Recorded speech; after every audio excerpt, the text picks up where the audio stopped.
உபாகமம் 11வது அதிகாரம். இந்த தேசத்தின் முக்கியத்துவம் உங்களுக்கு நான் ஆச்சரியப்படத்தக்க சில விஷயங்களை இப்பொழுது சொல்ல போகிறேன். சரியா? நீங்கள் துக்கப்பட போகிறீர்கள், ஷாக்காக போகிறீர்கள், என்னோடு கோபித்துக் கொள்ள போகிறீர்கள். என்ன செய்தாலும் எழும்பி போய்விடாதீர்கள். உங்களுக்கு தான் நான் பேச வந்திருக்கிறேன். சரியா? திட்டிக் கொண்டாவது ஏற்றிக் கொண்டாவது இருந்து முழுக்க கேட்டு விட்டு போங்க. நான் பாவம். சரியா? உபாகமம்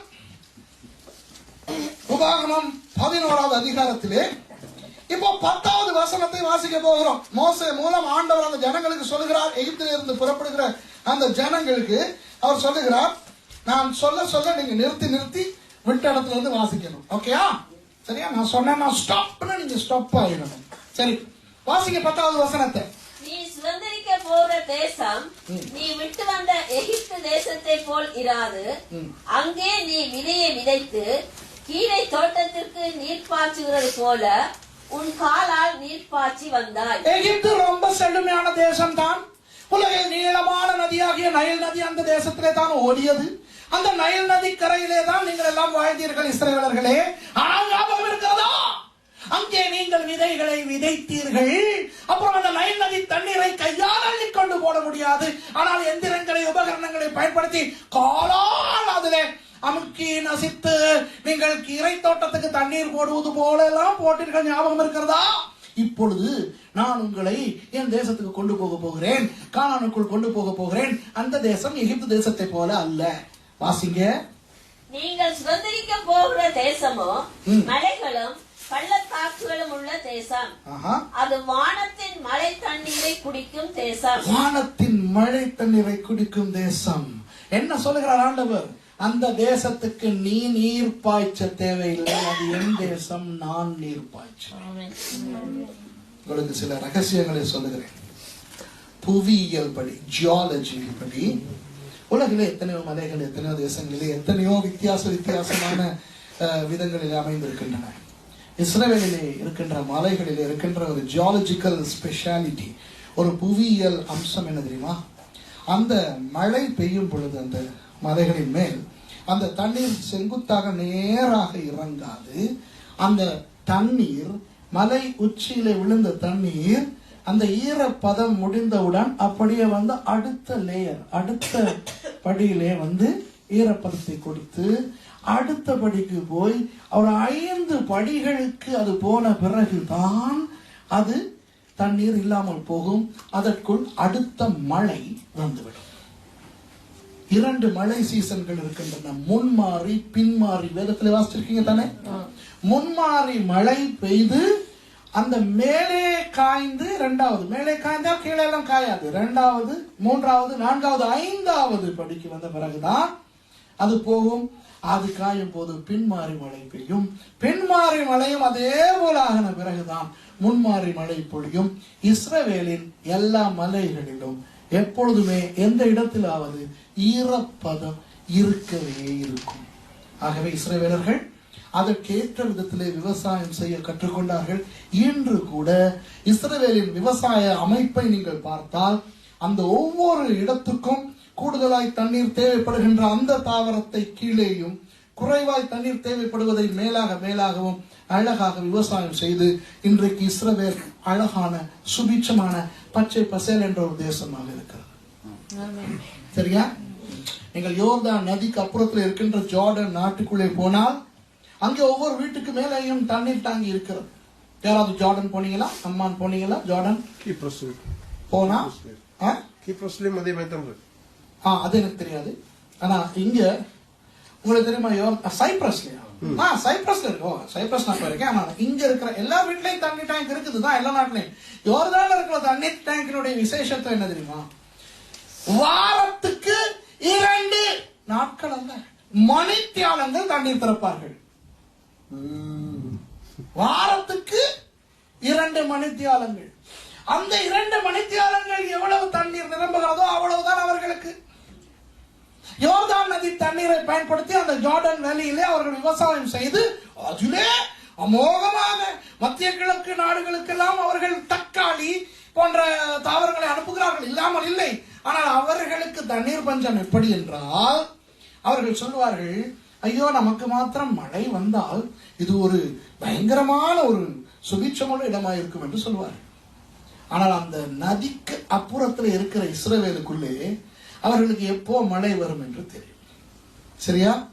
அழகாக கர்த்தர் தொடர்ந்து முன்மாறி பின்மாறி அனுப்பிக்கொண்டே இருக்கிறார். ஆமென். இது இந்த வசனத்தினுடைய ஆசீர்வாதம். தொடர்ந்து வாசிங்க அடுத்த வசனம். அது உன் தேவனாகிய கர்த்தர் விசாரிக்கிற தேசம். போதும். இங்க பாருங்க, இது எபிரேய மொழியிலேயும் இப்படித்தான் இருக்கிறது. நொஸ்குல வாசிச்சாலும் அப்படித்தான் இருக்கும், தமிழிலேயும் இப்படித்தான் இருக்கிறது. இந்த வசனம் என்ன சொல்லுகிறது தெரியுமா? அது உன் தேவனாகிய கர்த்தர் விசாரிக்கிற தேசம். அது இப்படி சொல்லவில்லை. அது உன் தேவனாகிய கர்த்தர் விசாரிக்கும் தேசங்களில் ஒன்று. அப்படி சொல்லவில்லை. என்ன சொல்லப்பட்டிருக்கிறது? அது உன் கர்த்தர் விசாரிக்கிற தேசம். அப்படியானால் என்ன அர்த்தம்? அந்த தேசத்தை மாத்திரம் தான் கர்த்தர் விசாரிக்கிறார். அவ்வளவுதான். அப்ப நோவே, ஸ்ரீலங்கா, இந்தியா, அமெரிக்கா, ஐயோ அந்த தேசங்களை விசாரிக்கிறதாக வேதம் சொல்லவில்லை. அப்போ அது எப்படி அந்த தேசங்களும் ஆசீர்வாதமாக இருக்கின்றதே? பிறகு சொல்லுகிறேன் எப்படி என்று. ஆனால் கர்த்தர் விசாரிக்கிற ஒரே தேசம் இஸ்ரவேல் தேசம். சரியா? இப்போ இயேசு வரும் வரை என்று இருக்கிறதா? இது எப்போதும் விளங்குதா? எப்போதும் கர்த்தர் விசாரிக்கிற தேசம் இஸ்ரவேல் தேசம். இயேசு வரலாம், மறுபடி வரலாம், சபை இருக்கலாம். நீங்கள் இலங்கையர்கள், நானும் இலங்கையன் தான். நீங்கள் நோர்வேயிலே வாழுகிறீர்கள். இந்த இலங்கை நோர்வே எல்லாம் ஆண்டவர் விசாரிக்கிறது இல்லை. அவ்வளவுதான். அதை எப்படி சொல்லுவீங்க? மைக்கை பிடித்து சொல்லுகிறேன், பிறகு விளக்கப்படுத்துகிறேன். கர்த்தர் இஸ்ரவேலை விசாரிப்பதை உங்களுக்கு பார்க்கலாம். இஸ்ரவேல் பாலைவனங்களுக்கு போனால் யாரோ அதை கூட்டி பெருக்கி ஒழுங்காக அழகாக வைத்திருக்கிறது போல இருக்கும். அநேகர் நினைக்கிறார்கள் இது மனிதர்கள் செய்கிறார்கள் என்று. ஆஹா, மனிதர்கள் செய்யவில்லை. சரியா? ஆயிரக்கணக்கான மாமரங்கள் நட்டிருக்கின்ற அந்த தோட்டங்களை பார்த்திருப்பீர்கள். மான் தோட்டத்தை பார்த்தீர்கள். அருகிலே போய் மாமரங்களுக்கு அடியிலே பார்த்தீர்களா? நம்மூர் மாமரங்கள் எல்லாம் அடியிலே போனால் இலை குலை கிடக்கும். இஸ்ரவேல் மாமரங்களின் இலை என்ன ஆகிறது என்று தெரியாது, கீழே விழுந்து கிடக்காது. யாரும் கூட்டுவதும் கிடையாது. ஆண்டவர் ரொம்ப சுயநலவாதி. சரியா? எங்களை மாதிரிதான். அவங்கவுங்க ரூமையும் அவங்கவுங்க வீட்டையும் ஒழுங்கா வச்சிருக்க விரும்புவாங்க தானே? சரி, ஆண்கள் தவிர நிறைய ஆண்கள் தன்னுடைய ரூமை எவ்வளவு கேவலமா வச்சிருக்காங்களோ அந்த அளவுக்கு அவங்களுக்கு சந்தோஷம். அது வேற. நம்ம வீடுதான் நம்ம ஆசையா கட்டி ஸ்டைலாக்க தானே விரும்புறோம். அது போல ஆண்டவரும் இஸ்ரவேலை அழகாக வைத்திருக்கிறார். உலகத்திலே பயங்கர சுயநலவாதி ஆண்டவர். 3 விதமான தண்ணீர்கள் இருக்கின்றன. உப்பு தண்ணீர், உப்பில்லாத நன்னீர், மிதக்கக்கூடிய நீர்.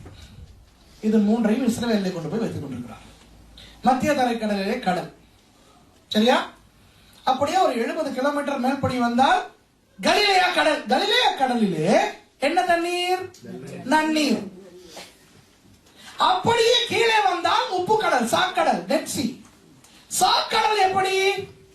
முழுக்க முழுக்க கனியுப்புக்கள் செறிந்து மிதக்கக்கூடிய அளவு. மிதந்தீங்களா? போனவங்க மிதந்தீங்களா? பாத்தீங்களா?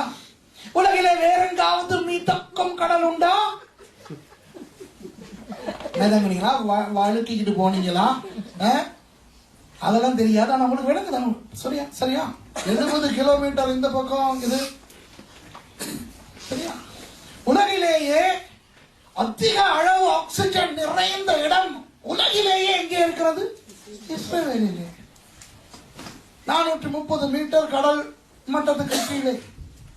சரியா? உங்களுக்கு தெரியுமா அந்த எரிகோ, சரி, கும்ரான், அந்த பகுதியிலே அங்கே நீங்கள் போய் உங்களுக்கு சொல்லி கொடுத்தாங்களா மூச்சு எடுக்கணும்னு சொல்லி கொடுத்தாங்களா?